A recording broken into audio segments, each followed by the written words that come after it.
Call the meeting to order Totally possible. at 6:00. I have like 7 different times. I'll go off of that one. 6:05.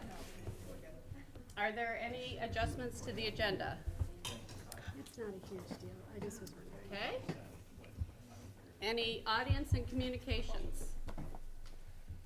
Can you, could you stand and state your name, Joe? My name is Joanne from Charlotte. A couple weeks ago, I got a voicemail about early dismissal, and it was not read for me. So just want to know, anybody know what happened to that voicemail? Like HTS family, that early dismissal, and we never heard Yes, that. we do know what happened. Okay. Yes. I just want to make sure that I'm not on the wrong list. Yeah, no, you won't get that email Okay. again. Yeah, or because I voicemail just want to again. hear, I'm doing, I call my wife, have her job already. She Oh, can so come and sorry. get it, and it was not there. So So it's the first year that the principals have access to all the lists, and they didn't realize that, because last year they could just go to their list, push the button, and we realized immediately, or they did, Yeah. when it happened, and we're making sure it will not happen again. I just don't want to miss any piece of it. Of course not. Thank you, Joe. Thank you. Any other audience communications? I'm going to pass Yes. out the board evaluation ahead of time so that as you go through the meeting tonight, you can kind of look at what we're evaluating the meeting on. We did change it a little bit from last year, so. I also want to introduce our new student representative, Kate Grenling, from Shelburne. Ah, Tradition of Shelburne here. so Kate's mother used to be an employee in our district, both in Williston as a teacher and in Heinsberg as a teacher, and is now an administrator in Essex? Yes. Right. So, welcome. And you can say "Go Navy" to her anytime. Go Navy beat Army. Yeah, there you go. Go Navy, beat Army. Yeah. We're not biased on this board. Okay. 4.0 presentation. There's one thing you want to You want us to have a moment? Yeah. Okay. Actually, before we get started, Jeff, I just wanted to take a quick moment to just have a moment of reflection about the events of last Thursday night and the effects that it's had on the entire CVSD community for all the families involved, whether they were in our towns or in Montpelier. So if we could just have a moment of reflection, that would be nice.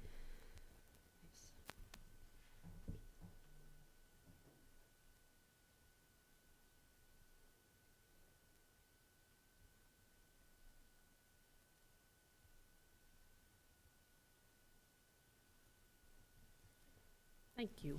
I hope that's the last one we have to have this year. Sorry about that, dear. Okay, Jeff. Great, thank you. So I've passed out a folder for you that has some resources in there, and I'm just thinking that as the year goes along, you will probably be accumulating more. And so it's a place where you could put these things if indeed it strikes you as something that's worthwhile.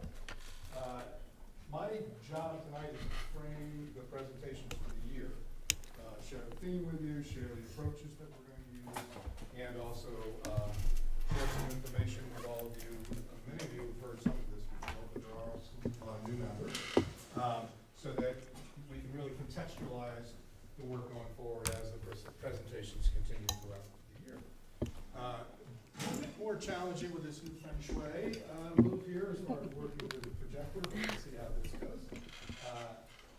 First of all, we're going to start with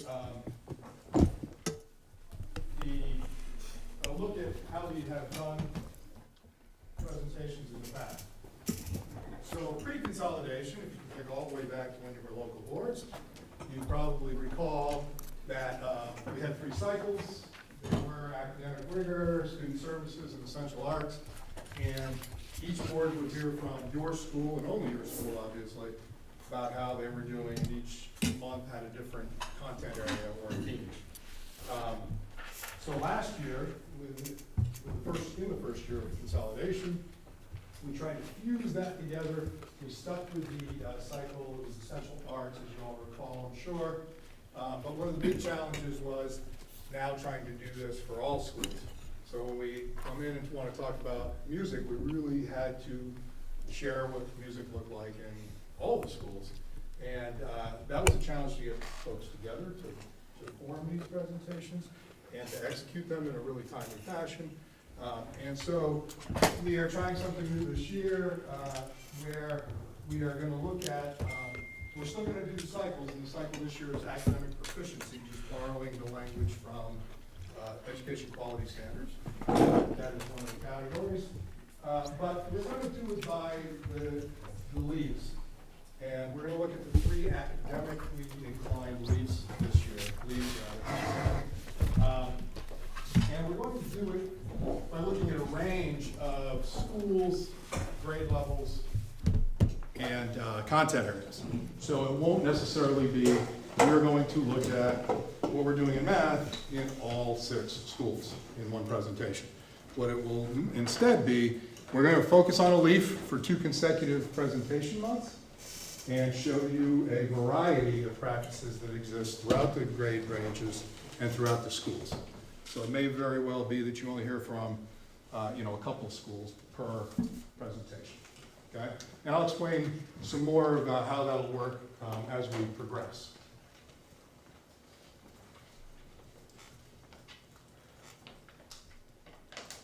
So the purpose for the year is to understand the current system and practices in place to support all of our students in their efforts to become proficient in the expectations that have been set forth by state and CVSD. Key understandings, those top 2, and I'll read them because it's a bit far.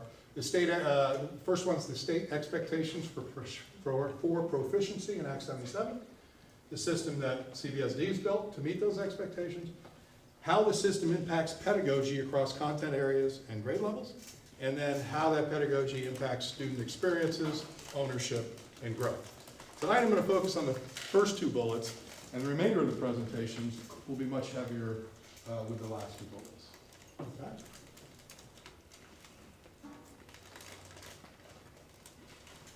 So the first thing I'd like us to look at is, let me pull it up for you here. It's one of the charts in your folder.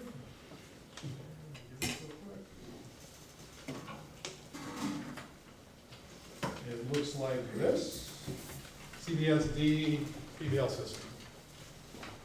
So it's on the left side of your folder. So this, the goal here is to answer the question that the state has said we have education quality standards, and we also have all these national standards that we have adopted and endorsed. And it's your job, systems, to figure out how you're going to go about creating mechanisms for students to acquire proficiency and beyond on those expectations. So this chart is to try to show how these all interact with one another. So on the left side here are the Vermont Education Quality Standards. It basically says, beginning in the year 2020, all students will graduate based on demonstrating proficiency in these 8 categories. First one's transferable skills, and then the others are content specific. Yes? Just PBL. Proficiency-based learning. Oh, Sorry. right, okay, I just don't want to assume. No, my fault. And if you look at the arrows, in the middle here is the system we've built. We're very comfortable with our mission statement, right there. We built the transferable standards. You all interacted with them at the board retreat. They're right here. There's also a copy in your packet as well. And then content. So how do we address these content areas? We do that through a couple of ways. We do it through common learning targets. We do it through curriculum maps, KUDs, or trimester plans. The 2 have to work together. The common learning targets take a large endpoint standard and break it down into something more manageable, easier to report, easier to understand for students and for parents. And then what lives underneath that is the content connection to these common targets. And that is usually represented through the curriculum map, KUD. We're going to show you an example of KUD, or a trimester plan. And that is where these national standards live. Common Core, which is math and ELA mostly, NGSS, which is science, SHAPE, which is PE, NCAS, which is art and music, C3, which is social studies. And then there are others. So those inform how we build learning targets and how we build our curricular design. Okay? So that's sort of an important construct to have in mind when we go forward here with the work that we're doing this year.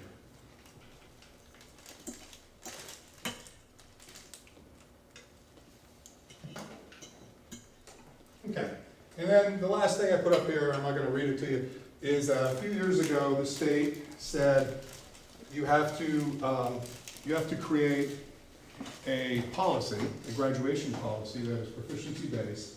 Here's the template, and you pretty much fill in the template, and then you can tweak it a little bit, and we did tweak it a touch. I'll read the part that we did adjust, and then you need to build, or we need to build, the procedures that live underneath us. And this is an ongoing process. We've still got some time.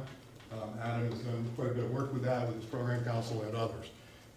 But we are building those procedures. But basically it says that the same thing, that you have to demonstrate proficiency in those education quality standards. And then what has been added is they also have to meet the additional graduation requirements described in the personalized learning process. And that's something that the high school and others have been building for quite some time. Okay, so now let's, Jeff, can I just ask a question? absolutely, Is that the policy that we have currently in, Yes. in our policy meeting? yes, it is. Okay. Yep, adopted in 2015. Okay, thank you. Yep. Jeff, I also asked somebody, what's KUD? And I'm going to show you one, but it's what a student needs to, should know, understand, and be able to do in a unit. And we're going to show you one and just walk you through it a little bit. It's like that foreign language thing again. Oh, yeah. Education Act. Oh, yeah. Uh, So, what we're going to do here for the year is demonstrate how this all plays out in certain content areas, different grade levels, and with different teachers. And so, proficiency-based learning, based on the work that we did with Great Schools Partnership, is defined by 3 steps. First, you establish your desired results. What are your expectations? Then you establish what acceptable evidence looks like. What does it look like when a student is successful with that expectation? And then you design relevant instruction so that you can move every student on a continuum of progress. And an easier way to remember it is, where am I going, where am I, and how do I get there? Okay. We are going to look primarily tonight at desired results. And now you've got some of these things in your packet. I'm going to pull up some to show this to you. The next graph I'd like you to look at is this one.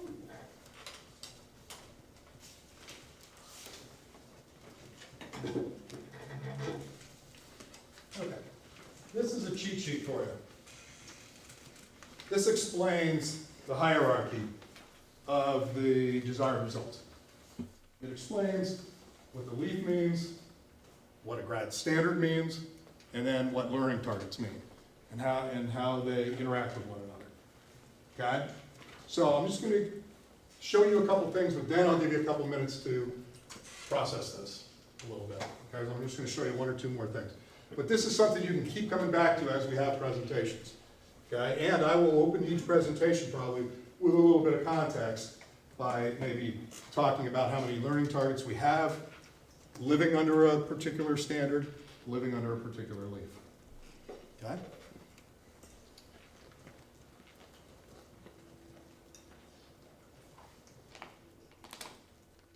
Okay.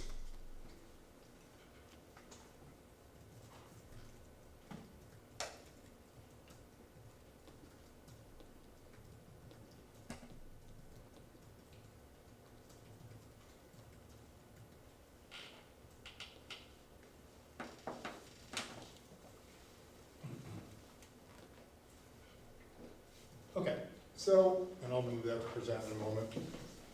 In the packet, on the right side, you've got some examples. Very happy to report some of the progress we've made over the last couple of years. When we started this work, the high school started to work a long, long time ago. But when we started working with the K-8s, and now the work is pretty well aligned, 5-12, and I'll talk a little bit about K-4 as well. We started saying to folks, okay, we're going to start with these graduation standards, okay? You all can make learning targets as you wish, whatever you think works for your content area. Make up all of your own, and then you decide which standard they meet, and then we started tracking that data. And what we did was we started looking for commonalities across all the schools. And we brought them all together 2 summers ago and said, okay, here are the ones that exist in every one of your buildings. Now we're going to make those a common expectation for the district. Okay? But you're still at the right, so you have to instruct, assess, and report on these, at least. But you also have the autonomy to create some more of your own. And this past year, we got to a place where we wanted to become even more common. So we've established common learning targets from 5 through 12. And now, these are the expectations for all teachers and students, regardless of what school you're in, regardless of what teacher you have. And if somebody wants to create an autonomous target, it has to get vetted through an entire process now.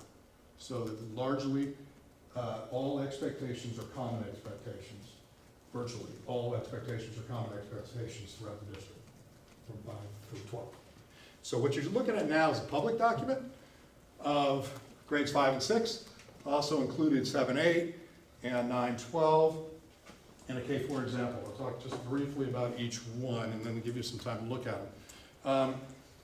What you see in the public document first is the name of the content area and then the headings, so the main topics that live underneath that. But then you have to ask yourself the question, okay, so that gives me an idea of what you'll be addressing, but how does this move student learning? And so it's important that we then look at the learning scales or the proficiency scales. So actually I'm going to move to science since that's the one you've got.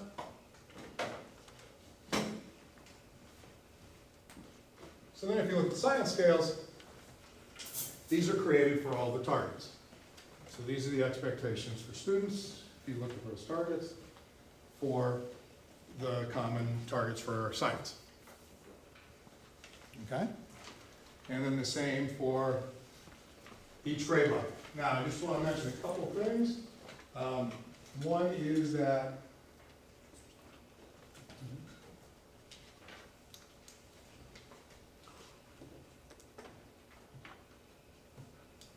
particularly proud, Adam, of the high school document because they have so many courses. This was a ton of work they did. They are not only in a place where they have common learning targets for all courses, they also have common KUDs. So now we get to the KUDs, which is what students are expected to know, understand, and do. You have an example of one in there for geometry you can look at. And in the do column, those are all the learning targets. So those are all the common learning targets. We are in the process of still building that last piece with K-8s. You know, for instance, the 5-8s have common learning targets. They don't have, everyone, the curriculum map or the KUD. We're working on those right now. The K-4s all have curriculum maps. They don't have common learning targets across the district. Some are building within their schools first. We're in a different place with that. Okay? So what I'm going to do right now is just give you some time to look at these, interact with them, ask me questions. I'll float around. I'll bet you Adam can answer questions if you have anything. I bet Greg can answer questions as well. And we'll give you maybe 5 minutes just to take a look at this and process. Okay. So. Should I tell him there's a clicker on the table, Bill? He's been switching back and forth between his presentations. Wait, so Oh, he's got 2 presentations going on. I was gonna say, so you said that, so what else is being done to the graduation policy then? Nothing needs to be done to the policy. Oh, it's the procedures. Exactly. Got it. And procedures would be things like, how many credits in this, and how do you get a credit, and how are these supporting credits, or do we pull credits away eventually? Got it. That's the procedure. But the policy said.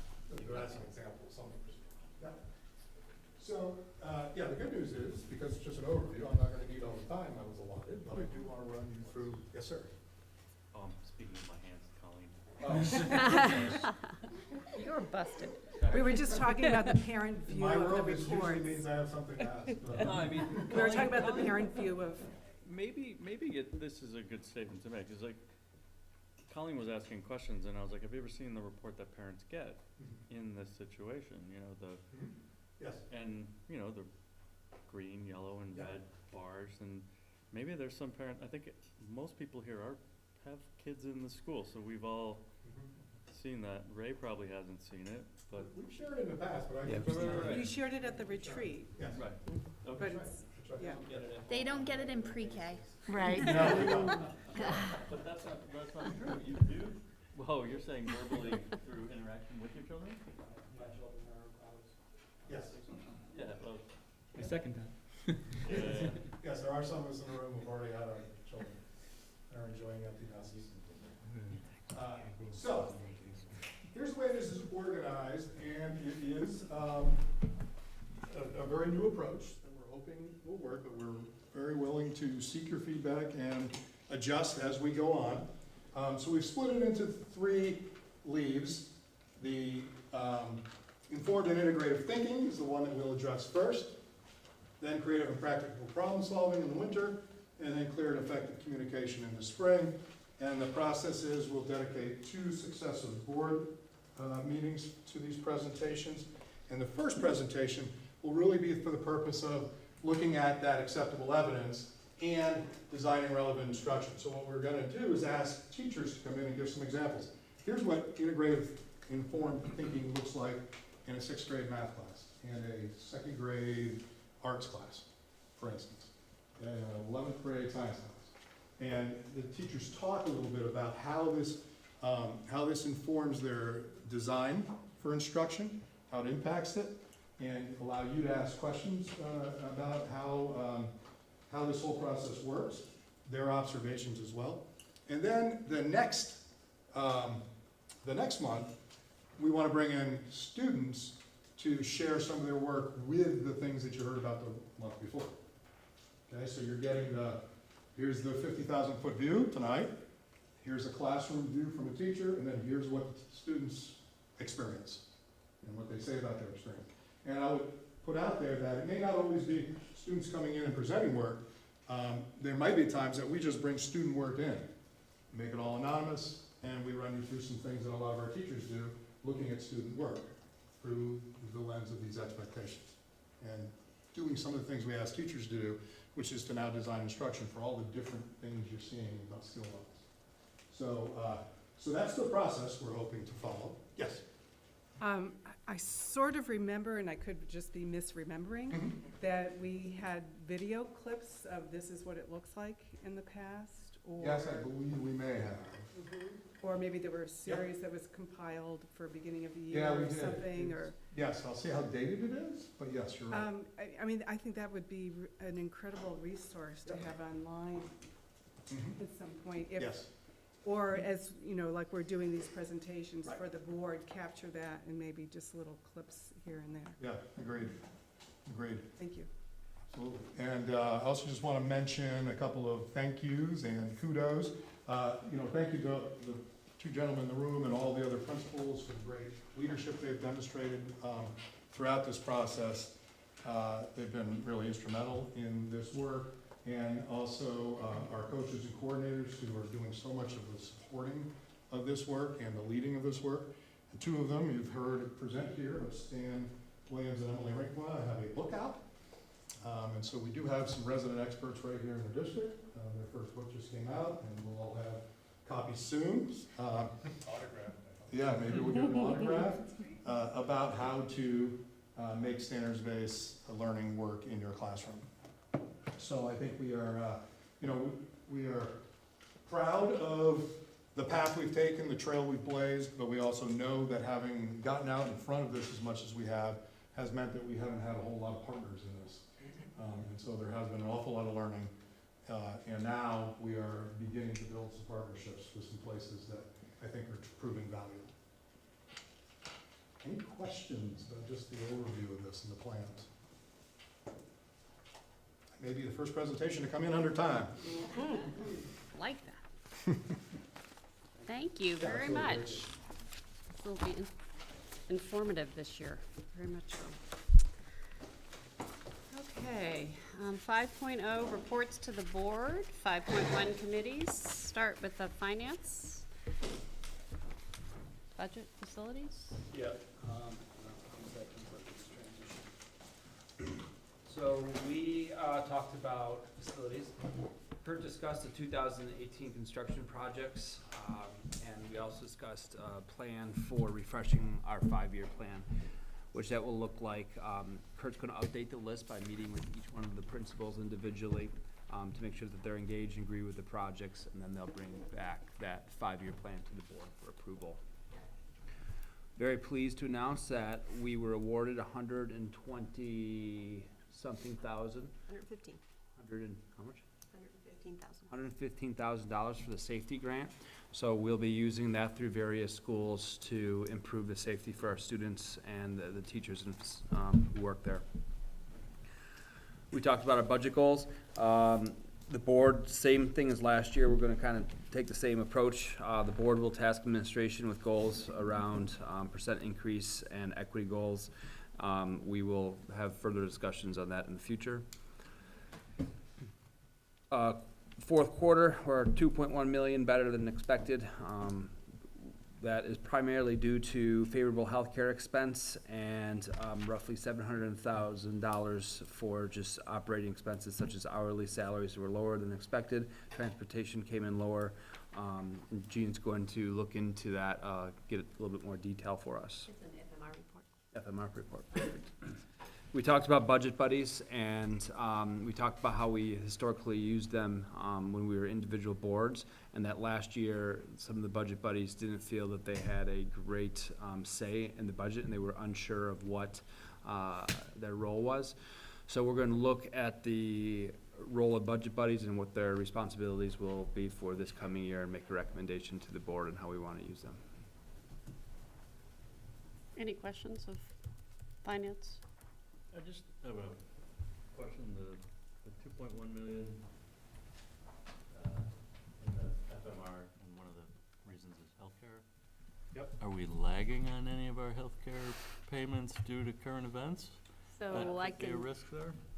So we do that now or when we get to the FMR? Okay, you can do it when you get to the FMR. That's fine. Okay, HR?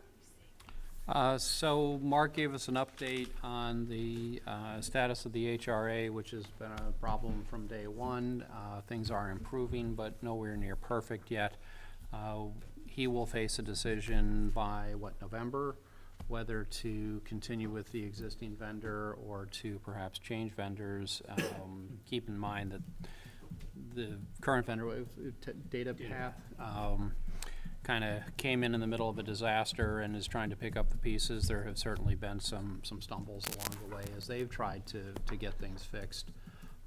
So not sure where that decision will go. Are things even better than they were 2 weeks ago, we hope, or? Well, so DataPath's once again in the middle of going through every, not just our district, but the state's accounts.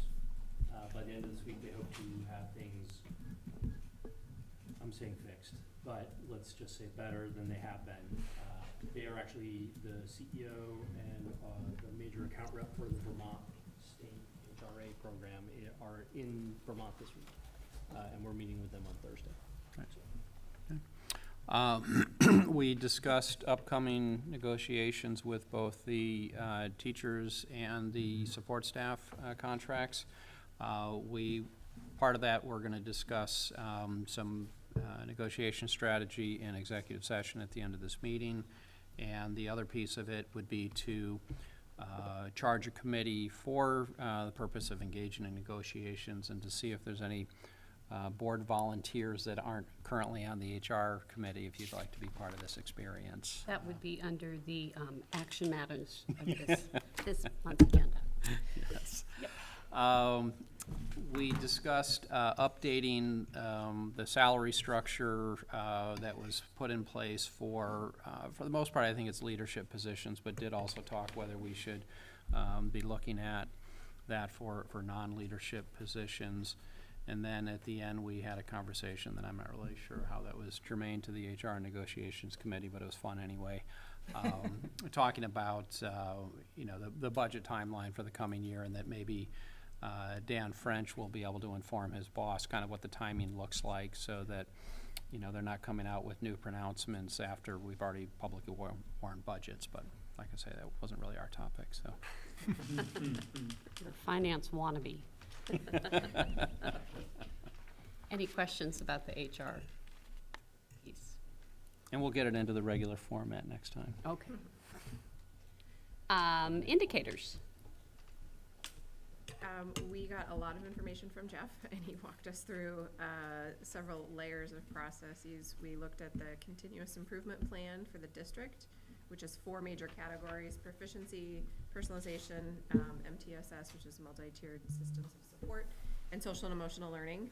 And as we unpacked that, I think we realized just how deep we are in all of this work, but in the documentation and the process that goes along with it. So initial thoughts about how much we would bring to the full board were revised a bit, and feel like we as a committee need to dig in deeper this year to be able to translate the most pertinent information for the whole board. So we're gonna break those up and try to look at them month by month this year.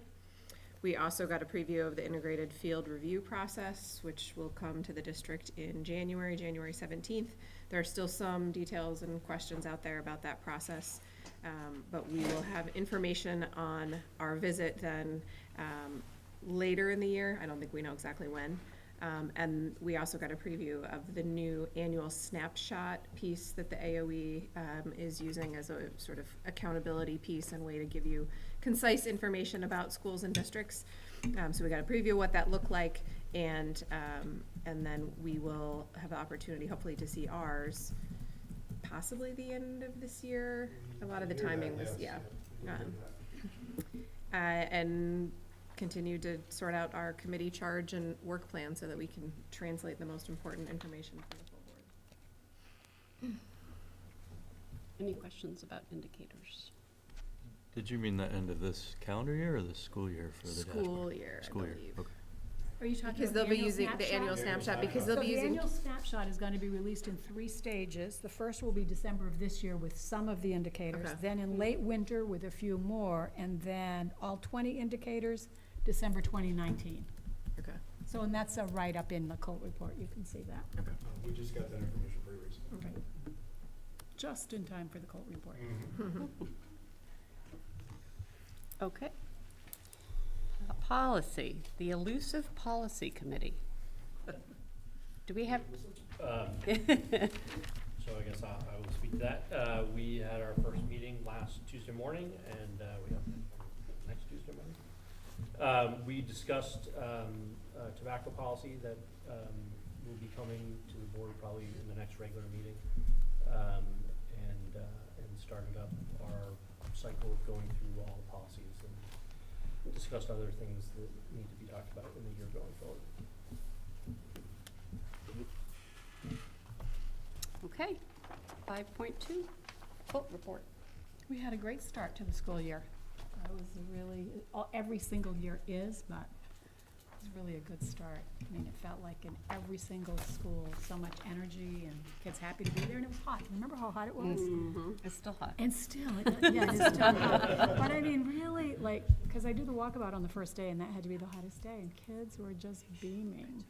I mean, I send out a note to the faculty and staff after the first day, and one of the things that I thought was the cutest, there's always lots of cute things, but one of the cutest was, I do like a really quick hi, this is who I am, this is what I do, and today I'm here to say have a great day and have a wonderful school year. And then I started, you know, like you start ad-libbing as you go along, and so I started adding, so how many of you are having a good day, you know, like, and I do this, so they do their thumbs, and I said, how many of you think you're gonna have your thumbs up at the end of the year? And in I think it's a first grade class in one of the schools, a kid goes, I don't have enough thumbs, and then all the other kids were going, it was like so sweet, right? So it's a good beginning, really good beginning. Megan, maybe you could say a little bit about, I know it's in the report, Acts 173, but maybe you could also speak a little bit about your new role on that committee. Sure. So we, in here, and I'm happy to answer questions if you have any about the funding law and what we know right now. I think it will help us that we've got two of us, coincidentally. Lisa Bisbee is there representing the NEA, and I'm there as part of the Vermont Council of Special Ed Administrators on the stakeholder group. I will be chairing that committee, which I Congratulations. That's a good thing. feelings about, but I think it'll be good for us to have kind of a direct sense. The purpose of the committee is to inform the legislature and inform the Agency of Education as they implement the rule. The two things they're focusing on right now are reopening the special education rules. That is required in the law, has to be done by November of next year, primarily to just redo the funding portion of the rules, and it's the role of the committee to inform that process and make recommendations. When rules are open, though, they are open. Everything in them is open, and so they're, you know, it's possible that people could look at other things like disability categories and things like that. The other charge of the committee right now is on informing the Agency of Education as to how they will create a professional development plan for the state in implementing the district management group guidelines, because as I kind of talked about here, the law has the funding part, but it also has a lot of requirements for schools to have a tiered system of support. So it will be interesting to be part of the committee. Hosted. Thanks, Megan. Thank you for doing that. So I want to thank Jane for making sure that we have buses and bus drivers on the road everywhere, and for her creativity for ensuring that we continue to have bus drivers. I don't know if you want to say a little bit about that. I know you've got it in your report, but Yeah. honestly, I said to her, I teased her before school started, I was at the Burlington Farmers Market, and there was somebody there with a sign that said, bus drivers needed. That was on the news, too. It was? I mean, it stopped me in my tracks. I went like, oh my gosh, this is the world we live in now, but, so. Well, I mean, Ken Martin, our transportation director, did a great job of beating the bushes and calling in favors and, you know, knocking on doors essentially to get enough bus drivers, because not only are we in the toughest hiring season that we've ever had, but we picked up Charlotte this year, so we had to add bus drivers. And then on top of it, all of our school buses that got approved are delayed. They're not here yet, so have several, you know, buses that are being held together with Bad duct balm tape. and duct tape. Is that why there's a betcha? Yes, trend? yes. Well, actually, there's a Betcha bus running because it doesn't have air brakes, and one of our bus drivers is not qualified on air brakes yet, and we don't have any extra bus drivers while she gets qualified. So it's a mad scramble. I have to say one thing is very nice that we called. Ken's got several bus drivers lined up. They just need to take these exams with the DMV. And so we called the DMV, and they said, okay, how about next Friday? We'll just clear up your queue. And so they're running our bus drivers through the test so they can get their licenses and get on the road, which is awesome. That's great. Oh, that's great. Yeah, I always like the DMV in Vermont. I've never had a bad experience, but this was an awesome experience. Yeah. So very excited about that. Could I just clear up one rumor? Maybe. I don't believe too much of what my middle schoolers tell me. But my kids told me that they were waiting for a bus to go to a soccer game in Milton. And Milton's bus was delivering kids to Shelburne for their game. And our kids got onto the Milton bus and were transported back to Milton. Did that happen? So I can't tell you if that happened. I can tell you, and it's in the Colt report, that where we don't have enough buses is getting our after-school teams to their meets, because we have exactly enough bus drivers, and frankly, Ken Martin is out driving a bus too. We have exactly enough bus drivers to do the afternoon route. Yeah. So right now, the principals really are scrambling to try to figure out how to get kids to meet. So some people are moving them out later. some people are having, you know, we have a process for getting permission to have another parent drive your kid. It is a nightmare. That's pretty creative, though. I never heard of that one before, but, yeah. And my son said it was a Green Mountain Transit bus. Yep. Oh, well, that's true, because Shelburne, because that's the other thing we're doing is going out to Green Mountain Transit. So Green Mountain Transit probably told Scott Sevo, hey, I got a bus that's gonna be there anyway. You want me to just take them back? So, Okay. yeah. That's So creative. no rumor, probably true. Wow.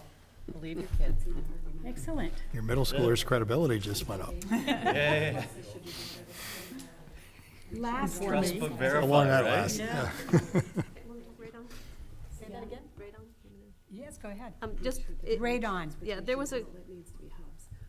there was a question, you can see the list in facilities of all the work that our very hardworking maintenance team did, and thank you very much for approving that budget so they could get that work done. But there was a question about environmental hazards like lead and radon, and we have a well in Charlotte which has quite a few ongoing tests that we do on there, and asbestos, so I put a thing in here.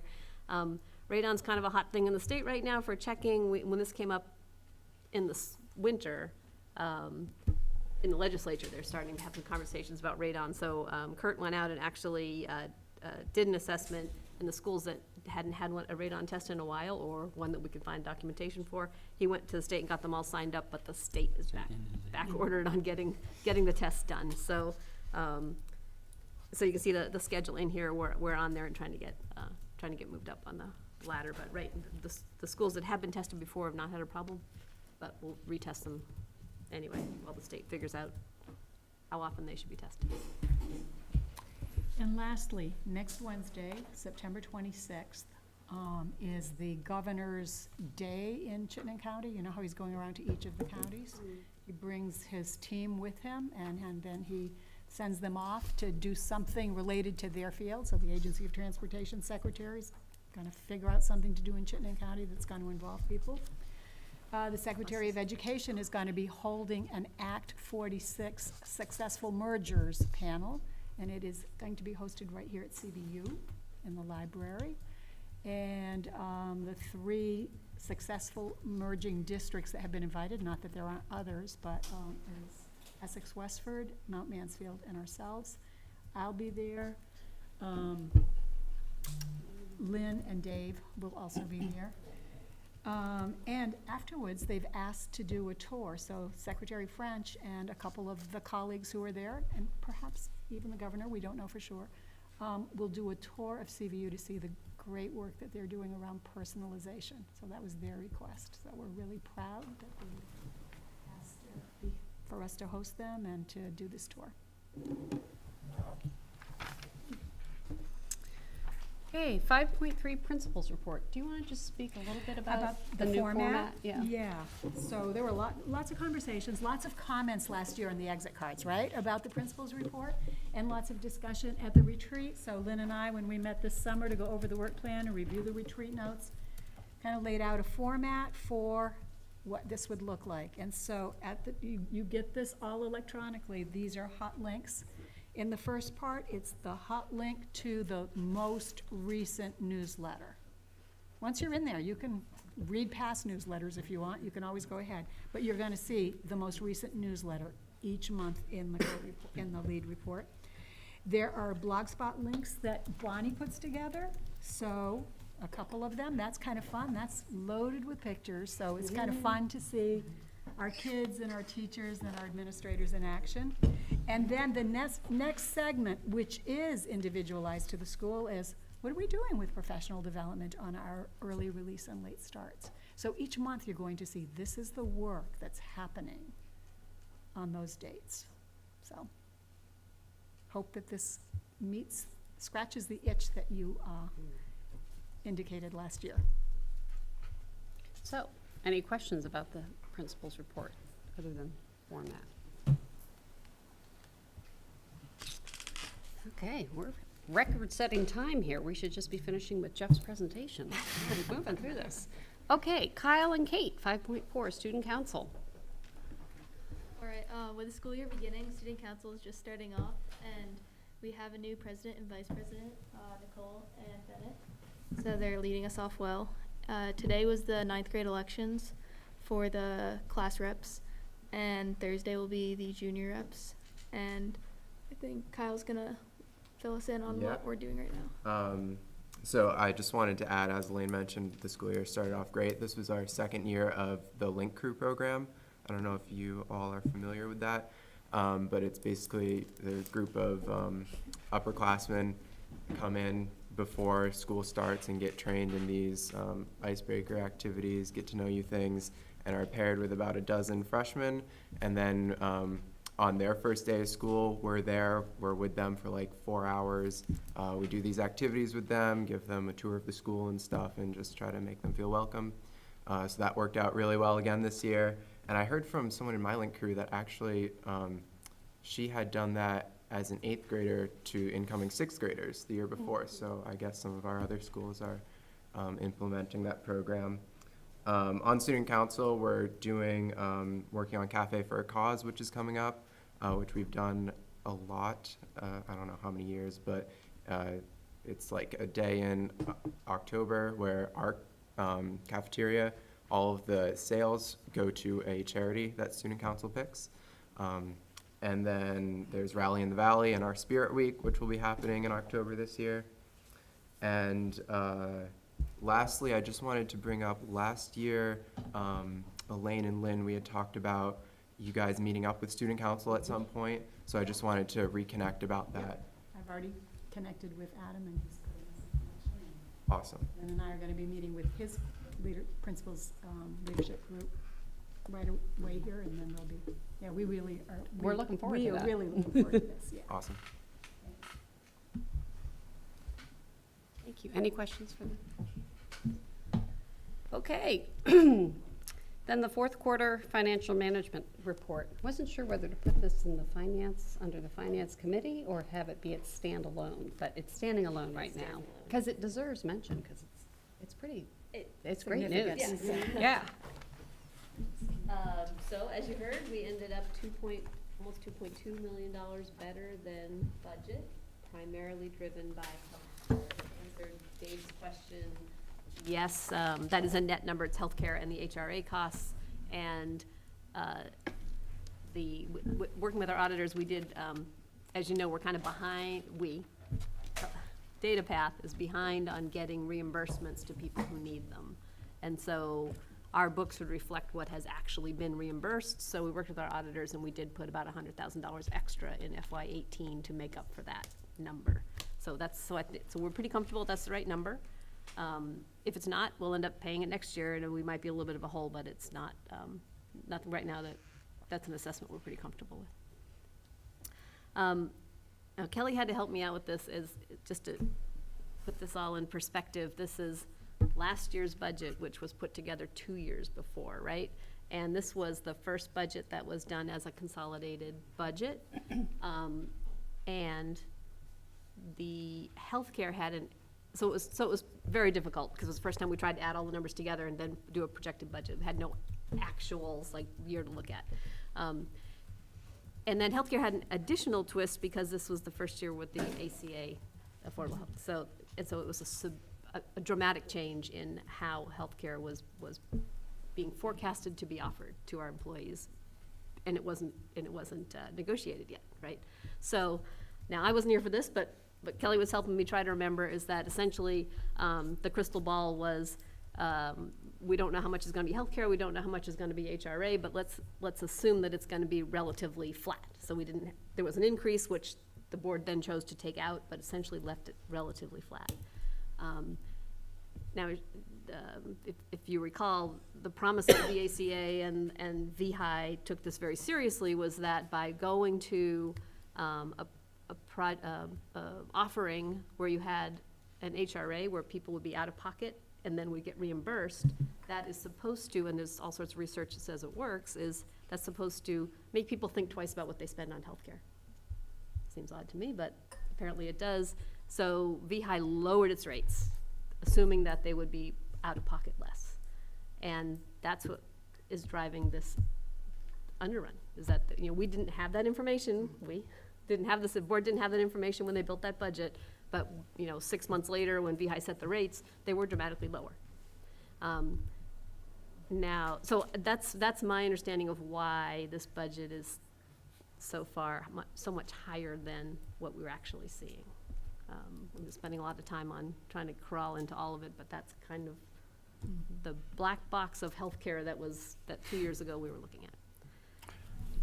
So Jean, where does the fund balance stand at this point then? If we didn't have to take the $1 million out of it and basically we're putting another $1 million towards it? I'd say it's about $2 million higher than I thought it was gonna be. 2.2 million higher than I thought it was gonna be, right? So the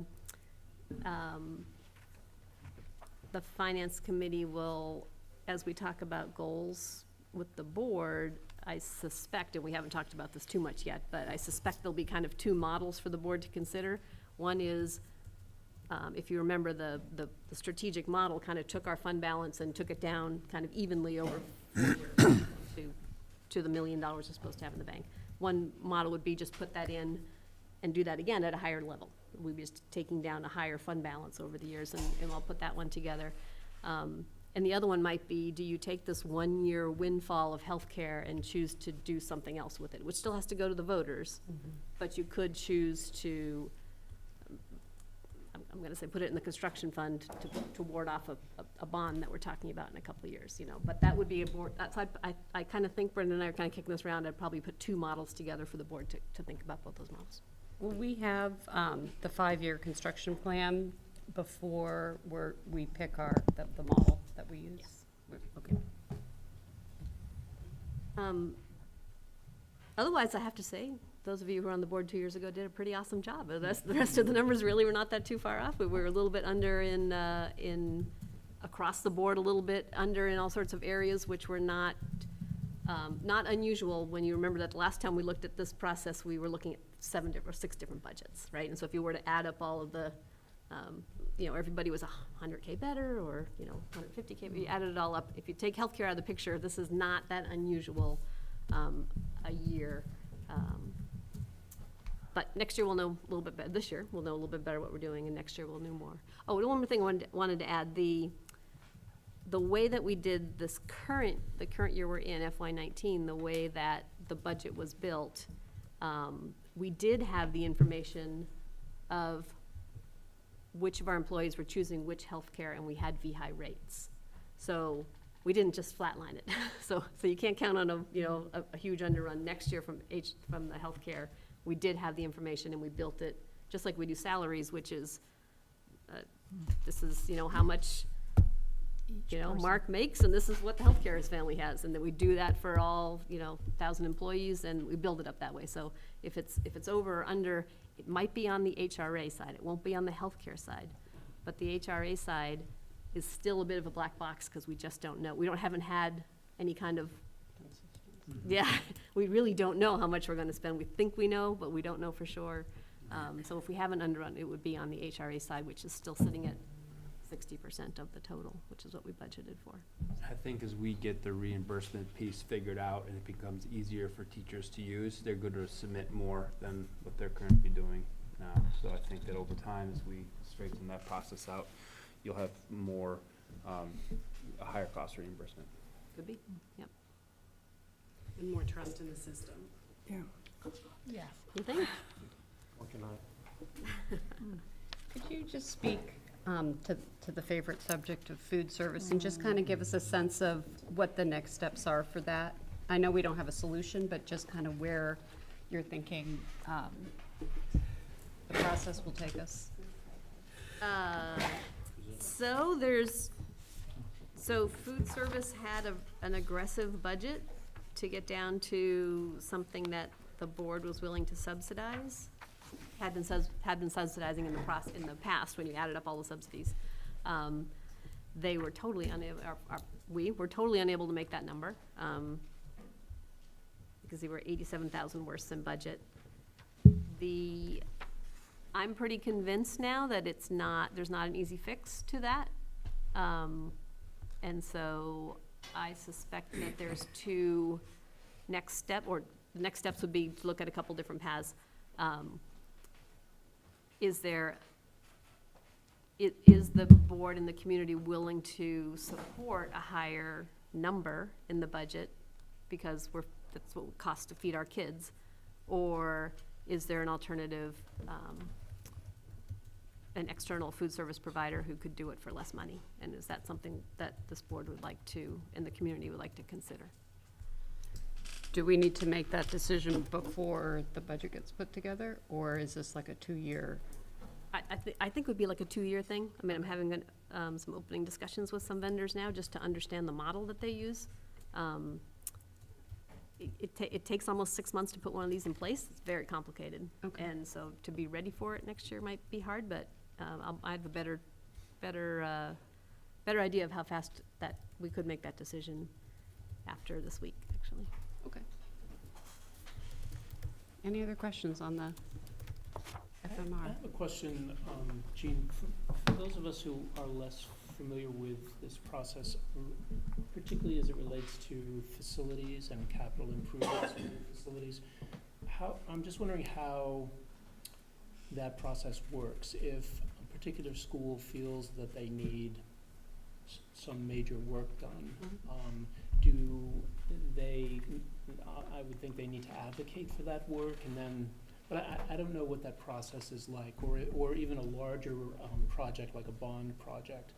I'm wondering if you could Sure. just kind of walk through that process. So, first of all, we're not starting from scratch, right? I mean, we have a history, there's been a lot of work done over the last decade on which buildings need what. And each year, we get a little bit better, we being the facilities directors in the buildings, get a little bit better at figuring out when that boiler needs to be replaced, when that roof needs to be replaced, when the place is just looking shabby and needs a serious upgrade. So we get a little bit better at that every year. I have very high hopes with Kurt, with our property services manager in place, helping some of these our other guys actually focus, when they're not trying to get bees off of PlayStations or, doing other things that are important to schools, but, to get them really focused and to bring a sharper lens to that. So there's really two pieces to facilities or capital planning. One is the building, what work does the building need to be functional? And the other part is, at what point does the education of our children require something different than what the building can deliver?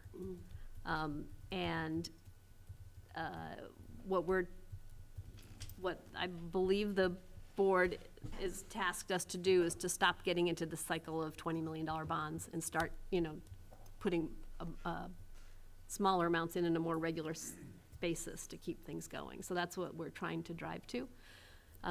So the process this fall is that we actually have a kickoff meeting on Friday where the facilities directors are getting together with the data they've been providing for the last couple of years and what they've learned since then. They're going to put their list together, then they're all going to meet with their administration, the building administration, who can bring that other lens to it, or say, I know you think that the tables in the cafeteria are okay, but I don't. They'll have those kind of discussions. Then we'll bring everything together, and then we'll have some decisions around what can we do with money we have, and what maybe needs to be brought together for some kind of a bond and when.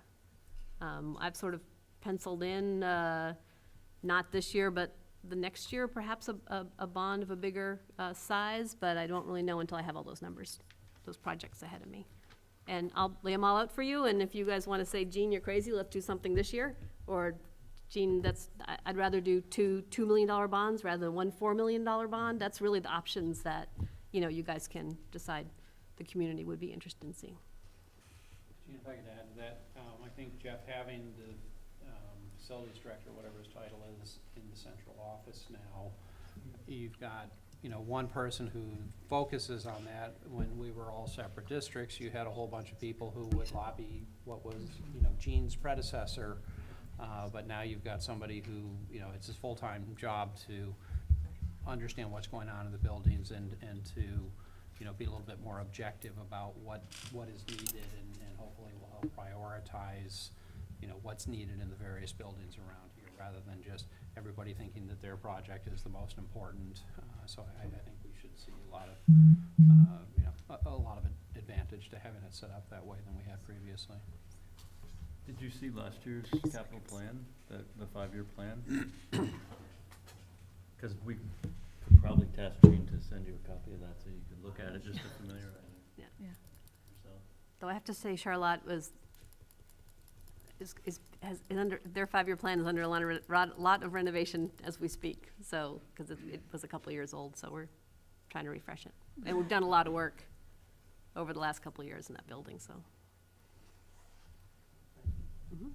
Anything else? On to 6.0, discussion matters. Excuse me.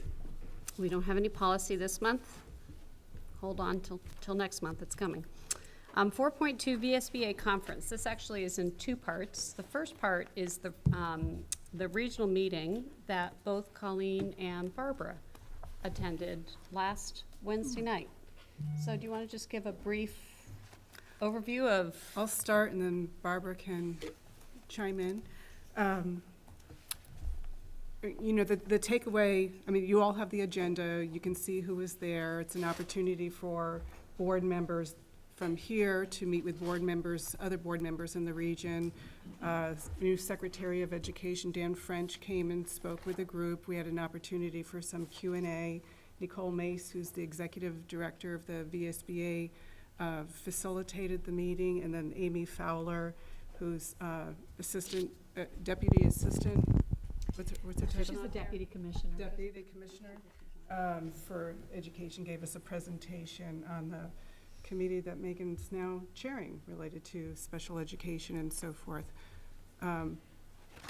Barbara, I'll let you talk more about that, but I just want to mention the conference and a new process for participating. Right, so that's the second part of this, is the annual VSBA conference down at Lake Maury that's been held there forever. All right, well. Go ahead, Barbara. So, no, just to add what Colleen said, I think it's a great opportunity to meet other board members and also to hear about like this act. I personally was, wow, this is something new, and being there in person and getting that information. Even Megan now talking about, you know, that work she's going to be doing and reading through the agenda and seeing what's there. I felt like I was more informed being to that meeting because I got the first-hand information.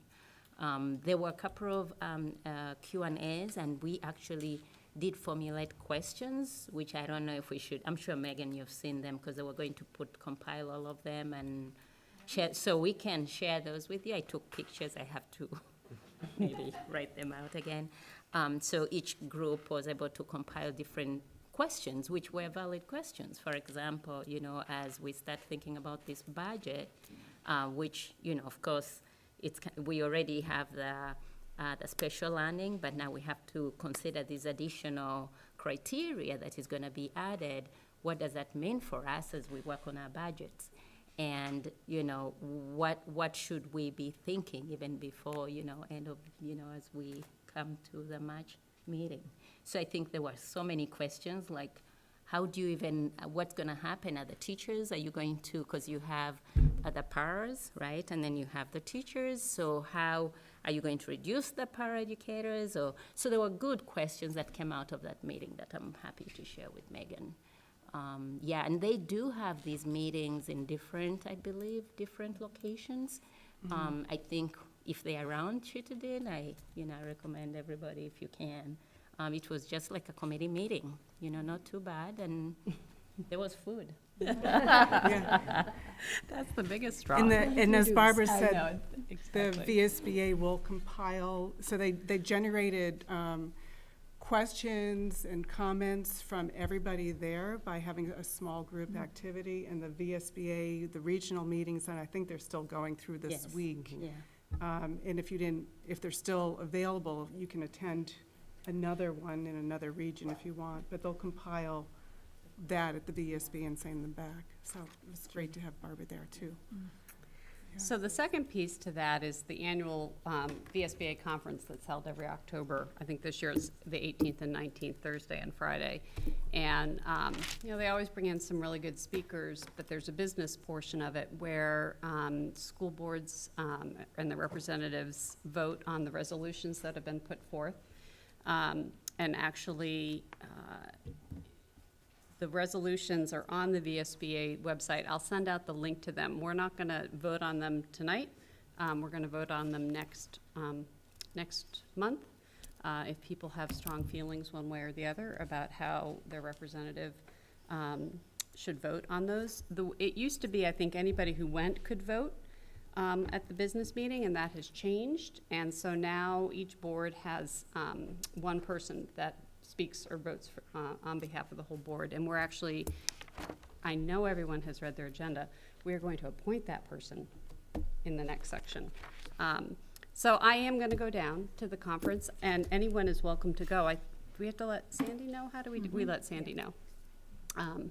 It's reimbursable by the district, Yeah. including mileage. So, and it's a great place to be. And if I Like could Maury? add something, yeah, I'm going to go. So one of the things that we learned at the regional meeting is the VSBA board wanted to try to find other ways for people to participate who could not travel or who could not be there. So they're trying something new this year for the business meeting. If you cannot attend at Lake Maury, but you want to participate in the meeting, you can participate electronically, virtual participation, and they're going to set up a mechanism where you can text questions that they'll respond to. But if you're home, you'll be able, or your office, you can watch the video, hear what's going on, and text a question and participate that way. And as Lynn said, when it comes to voting on the 19 resolutions, our board will authorize one person, and I would suggest that it be our chair, Lynn, to do that, to vote for the district. So each district only gets one vote. And that video, it's not for the entire conference, it's just for the video. Just for the business meeting. And that's Thursday at 3:15.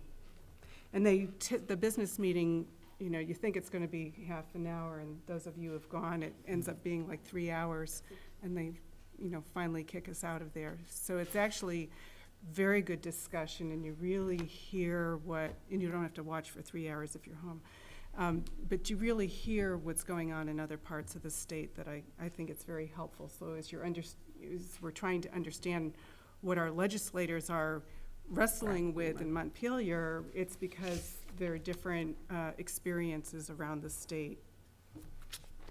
Okay. Barbara, did I forget anything about that No, part I of think it? you Okay, thank you. Okay, 6.3, community forum at the K-8 school.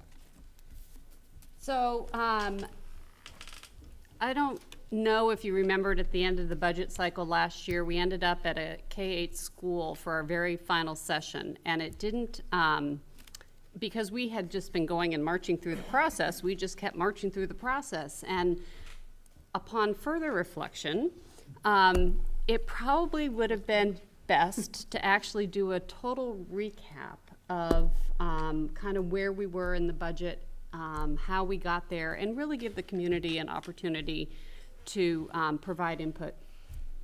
That's kind of their last chance to give input on the budget before we finalize it.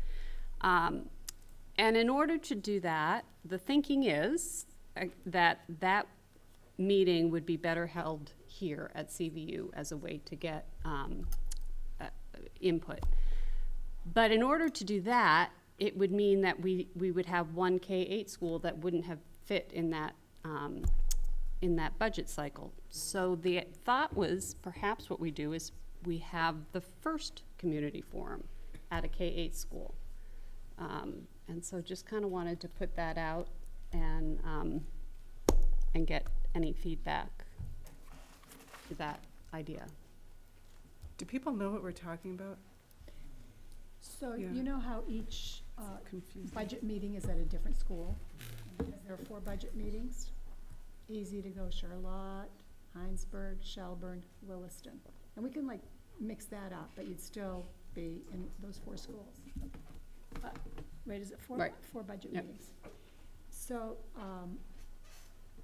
what Lynn is proposing is that we consider the community forum an additional budget meeting. The first one, the one that You know, starts off the whole budget So when we cycle. go to the community and we say, we're starting our budget cycle, we want input from you, here's what the process is, here's what we're proud of, all of that, and then we gather input.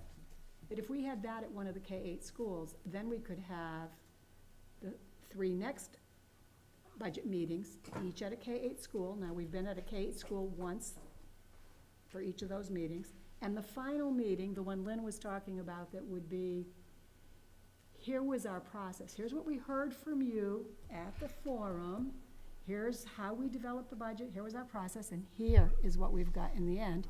And give the community an opportunity to say, love it. Did you think about this? Yes, we did. No, we didn't. Here's why we're not, whatever, right? And the thinking is that we're going to get more people if that's here. So that's why. And we this is could on there. start the first community forum, the one that we have that in October or November? Or early on, I think it's. Yeah, early November, probably. Early Late November. October, early November. You know, maybe that we have at Heinsberg. So it still is a centralized location. It's something to try, because it just didn't feel right last year. And although I think we all thought we were just marching along doing our thing, clearly we had a disconnect with our community. I agree with you. I think that having the final presentation here, where we always meet, where the community is used to coming to give us feedback, makes sense. I agree, and I actually was in the, I was there as just someone, a community member, and I think even just the changing of the actual meeting of, like, here's the process, this is how we got to where we got, would be a huge improvement. Because just as someone who wasn't involved with it all, I remember just like leaving being like, I don't know what just happened. Like, I don't know. I don't understand what it is. We sense that. Any other thoughts or ideas? This was Dave's idea, dude. Well, I was the one who took the brunt of that last year, and I felt bad about that. I guess last year's kickoff meeting here, I would call it, you know, the forum that was held here at CVU, that was the biggest kickoff of any one that we've ever seen. You know, you put all the districts in one place, you have the centralized presentation, and then we're able to break out into the different districts and schools that we want to see. I really liked that. And I feel like getting away from that, we might lose something that was working well. What I was proposing was just changing the order of how we go through the 4 schools. And, you know, putting, I think it was 2 years, I think someone in the audience that night said, this is the second year in a row I showed up at Williston, and it was a high-level presentation that didn't have a lot of detail. And so my thought was just change the order and still do the last presentation at one of the schools while doing the final presentation here. And I see what you're saying, totally get it. What also comes to mind is we're gonna do pretty much that same presentation at CVU on a Thursday afternoon in February when we present the budget. Yeah. This would give, though, people an opportunity, although it would give people an opportunity to change the budget before we actually vote on it. In February, it's a done deal. They can just tell us what they want or say, and they can't affect any change. But maybe what we do is we switch it, and we have our last one at Heinsberg, K-8. Again, a centralized location. And still keep the first big one here at CVU. Yeah, I mean, just my personal observation, it was just like, let's mix up the order so that different districts get different info. Because I think we did do the same order 2 years in a row. Yep. I didn't realize that we did that, so. So I appreciate what you're just saying about that first one and getting people here. The fact is that CVU is central, and you're gonna get more people. Because if you're in Charlotte and you happen to end up in Williston, that's half an hour.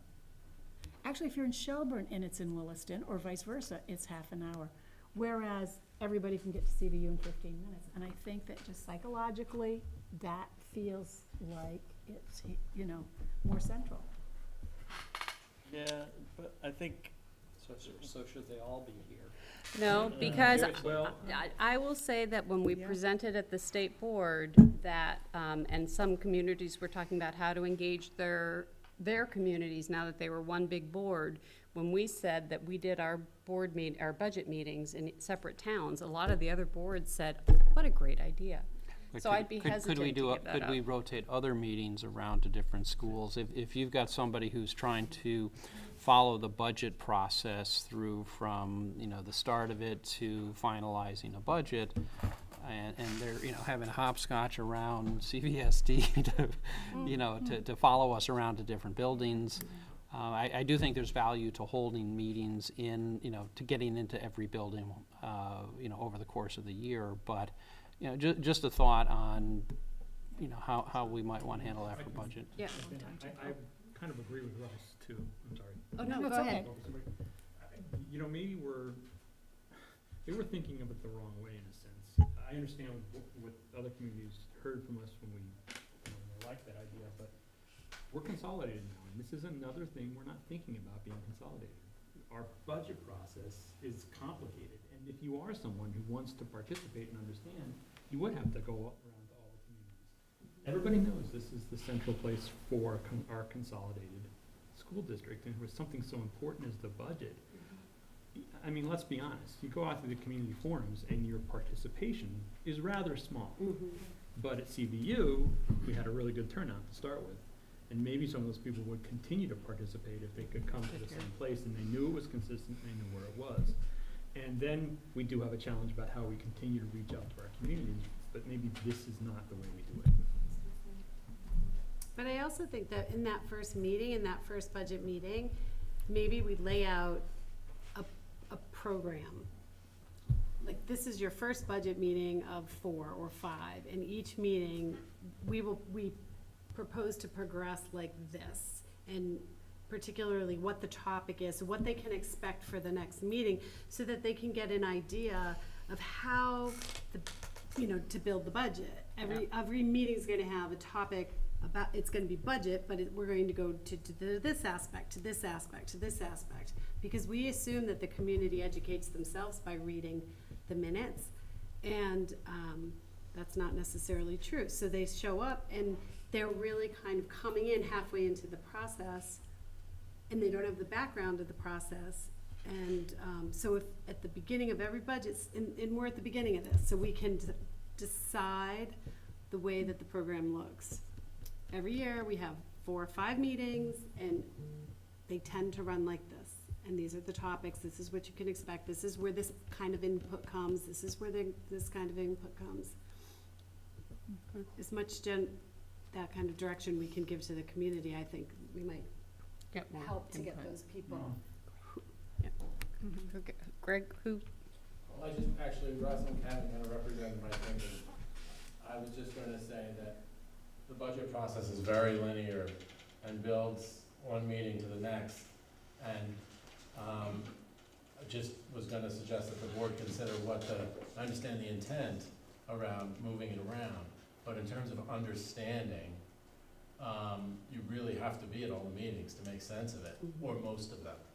So I think Russ and Kevin kind of summed that up in terms of, I would consider, ask the board to consider centralizing it again, and maybe looking for other opportunities to get around to the other buildings. I was also going to say that from that community, the Wilson community meeting, and it might have just been, I was naive / the other community member who had spoken up. I think that when it's in a different community, you might be thinking like the board is coming to make sure that I understand from start to finish what it is. Like, even though there's a linear, like we're working through the budget in those meetings, the community, because they may not be as educated on our processes, there might just be an assumption made that like you're coming to explain to me what the budget is, and so they may not realize that that to like really be able to follow it, you need to be going to 4 to 5 different meetings. That's a really good point. So I think I would also agree that it being at CVU, just in one central location, probably would make sense for people that I know, other parents that I know. Any other thoughts? So, I'm just thinking too that however these meetings are configured, it seems important, and I think a lot of information went out last year, but if there can be some ongoing information once the budget season starts and these meetings begin, through Front Porch Forum, for example, or whatever, but to continue to repeat on a regular basis what the budget process is looking like, how it is building from meeting to meeting, from step to step, and because I think, as we all know, people are busy, there's a lot going on. I think that oftentimes these meetings, I imagine are not being read, and it would be helpful, I think, to be pairing the actual process with written information that people are receiving on a regular basis, so that they have a chance to have that overview. And last year, we did a little bit of that, right, with the Front Porch Forum and with letters to the editor for our local papers. But I kind of had thought last year, too, what was missing in that whole process is we put out a budget flyer at the end. I almost think we should have a sister document, like a budget primer. Yeah. You know, and just the precursor to it all. So there was so much education that had to happen in the budget flyer to express and explain why we ended up where we ended up, but not how we ended up where we ended up. You can almost re-release last year's flyer right now, since it was passed, and, you know, Here's the let rework that it be anyway. the primer of. And a lot of it will be redundant. I mean, you don't have to reinvent the wheel, but you just need to lay out the game plan. Okay, Wow, so am really I good hearing ideas. a consensus that we want to try and focus the budget meetings here at CVU? Is everyone vote? kind of Yes. shaking their heads that that's a plan? There's All one guy right. who's not shaking his head, but far outnumbered, so. Oh, you have a different perspective. Well, I said what my perspective was, yeah. Oh, but I thought your perspective was in favor of holding it at CVU as well, for the consistency. No, I think we should go to each individual town like last year, but we should mix up the Mix up order. the order. So maybe we need to do something in addition to, never mind. No, I love, it's, you know, more people wanted to do something else, but it's, Yeah, it'd be okay. a pain in the butt. I just wanted to make tell sure them I that understood disagree. your points. Make sure Dave had his, okay. No, there And were a then lot we'll- of really great ideas. I there were. appreciate the We'll open conversation. open up the next hole of now how to reach out to our communities. Yeah, and Um, we've heard some things that could start addressing that. Okay, thank you all for that. 7.0 were action matters. 7.1, do I have a motion to approve the board work plan? So moved. Second? Any discussion? All those in favor signify by saying aye. Aye. Aye. Any opposed? 7.2, where did Adam just go? I know, we just walked I out. just saw him pick up. I am just 7.3. I'm gonna just move the order and come back and wait till Adam comes back to do 7.2. 7.3, do I have a motion to appoint a voting member? I'd like to make a motion to appoint Lynn Jonick, our chair, to vote for the Champlain Valley School District at the annual meeting. Is there a Second. second? And all those in favor? Aye. Aye. Any opposed? 7.4, do I have a motion to appoint a negotiations committee? So I think this was Wanna to make charge this- and appoint a negotiations committee, and I think the charge is as simple as charging the HR negotiations committee and any other members that want to join to negotiate both teachers and support staff contracts, to have one in place hopefully have one in place by the time the current contracts expire at the end of the school year. Do I have a second? It's Let's get the a second. two-part. So the first part is the charge, and then the second part would be an appointment. Appoint members, yeah. Is there a second to the charge? Any discussion around the charge? All those in favor signify by saying aye. Aye. Any opposed? All right, and then the second would be the motion to appoint the negotiations committee. HR committee. Negotiations committee consisting of the HR committee and any other board member who wishes. Come on. Somebody. Is there a second? And then we'll do discussion. Is there, okay. Is there anyone who would be interested in serving with the HR committee on negotiations? It's a lot of fun. We usually get fed. Food? Don't jump all at once. And we can revisit this possibly, once we Okay. get started. I'd be willing to revisit it when I see like the calendar, but I would be interested if it could fit in my calendar. So, Okay. I just can't commit you know, there's 3 of us on the HR committee. I think we can have as many as 5. We don't want to have a quorum on it, I don't think. And there's usually, you know, there's a negotiator and then usually 1 building rep from each of the buildings. So there's usually 5 or 6 people from the, you know, from the respective unions or negotiating bodies, whatever you want to call them. Okay, all those in favor signify by saying aye. Aye. Opposed? All right, I'm still going to come back to 7.2. I'm going to move on to consent matters. Do I have a motion to approve the consent agenda? So moved. Second? All those in favor signify by saying aye. Aye. Any opposed? I'm going to go through next meeting dates. Oh, there he is! We're getting ready to adjourn. 7.2. I'm going to make the motion, and then once, if the motion's approved, we'll have discussion. So I'm going to make a motion to authorize the administration to negotiate with the town of Shelburne for the position of the SRO for a 3-year contract. Is there a second? Second. Discussion. Jean? I could probably talk all night, or Adam could, but I can tell you that we had the short version is, Do you have the sheet actually? if anybody wants it, so, okay, we'll start with that. We have the reason the motion is in the way that it is that we have a verbal understanding with Shelburne that they're in the right ballpark as we are. The outline of the duties is what Adam shared in June, so I do have copies of it if anybody would like to refresher. But this is what we shared with them, so. There you go. The process, oh, we need more this way. Oh, a couple more. So Adam and I did go around to Williston, Shelburne, and Heinsberg and had discussions with the town officer, So we have the town limited manager. copies, is that it? No, No, that's there plenty. should be one for everybody. Does everyone have one down You have, I think you have multiple copies there. Oh, I thought. there? He's hoarding.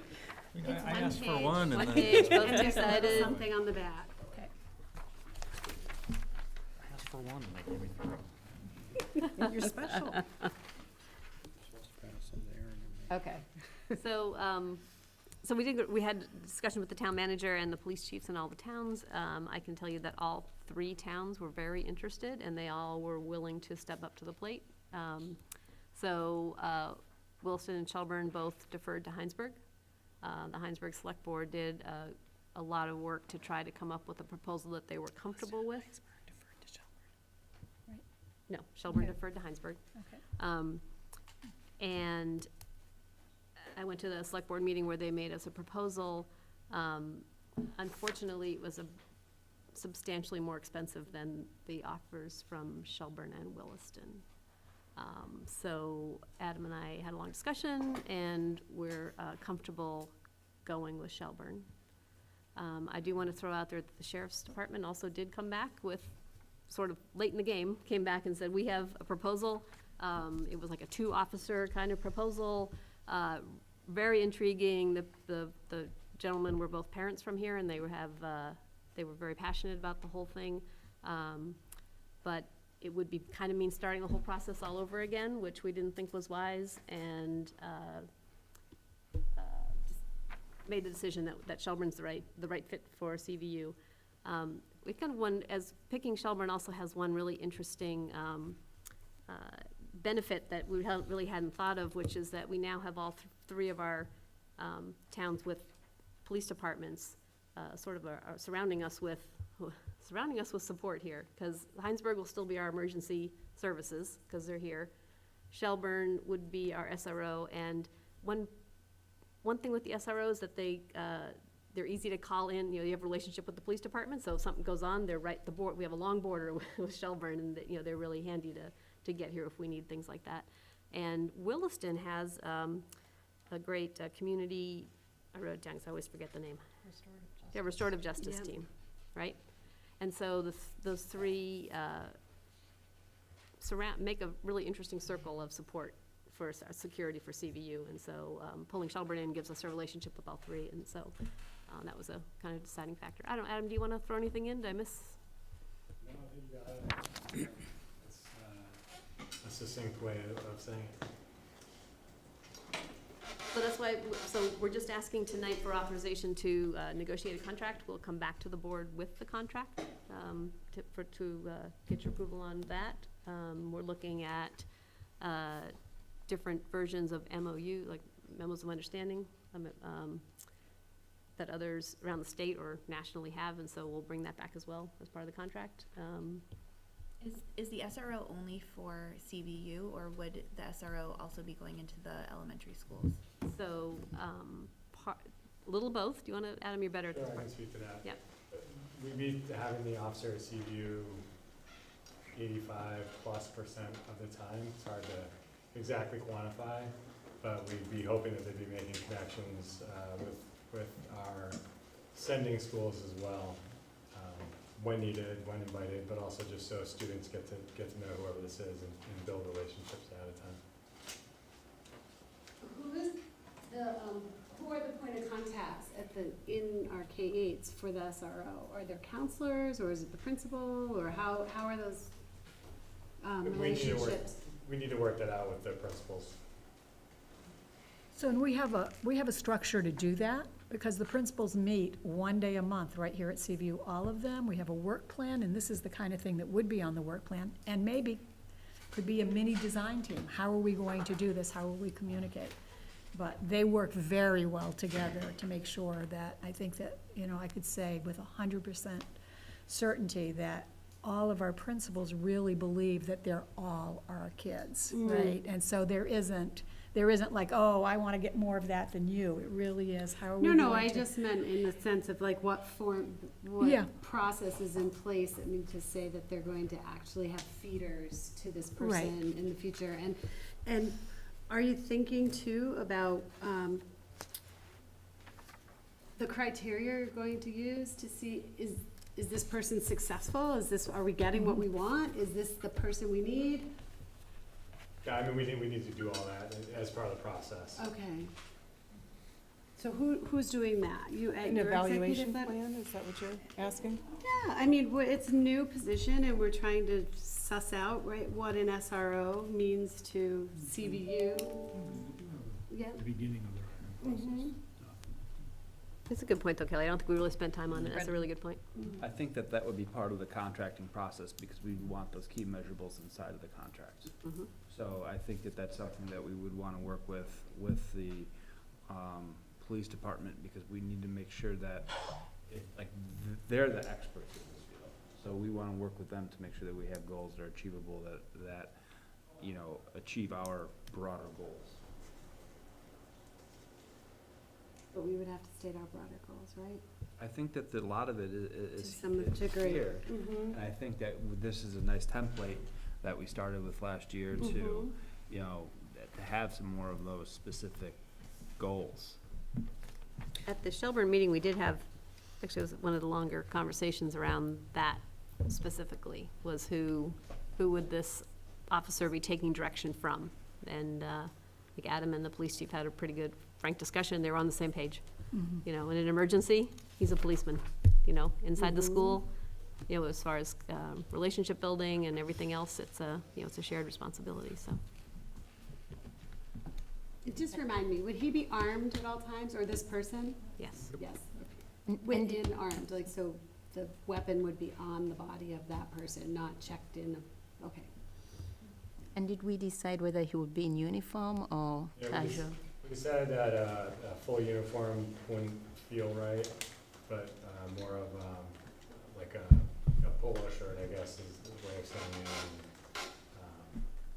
So that it'd be identifiable as a police officer, but wouldn't have the full uniform that we're used to seeing on the street. And wouldn't be a plan to introduce him to all the schools, even for example K-8 that wouldn't understand what it entails, like some kind of educational that process going on. So you maybe remember that last year you had asked me to go to all of the K-8 principals and ask them what their level of need was, and that's what I heard. I heard that they would like for an SRO to come at the beginning of the year, introduce themselves, figure out a way to do that again. I think the mechanism for doing that is the lead group, all the principals, but those are the things they talked about. And then to be able to call if they have a tricky situation, right? One of the things I would just point out, we had the moment of reflection earlier, and I want to thank you for doing that. But whenever our school has experienced a tragedy, the silver lining and the kind of the bright spot has always been those who've reached out to offer support.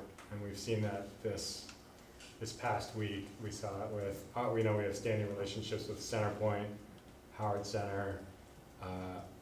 We have connections with South Burlington administration, former teachers. It's amazing the number of people who step up in those moments and offer their support.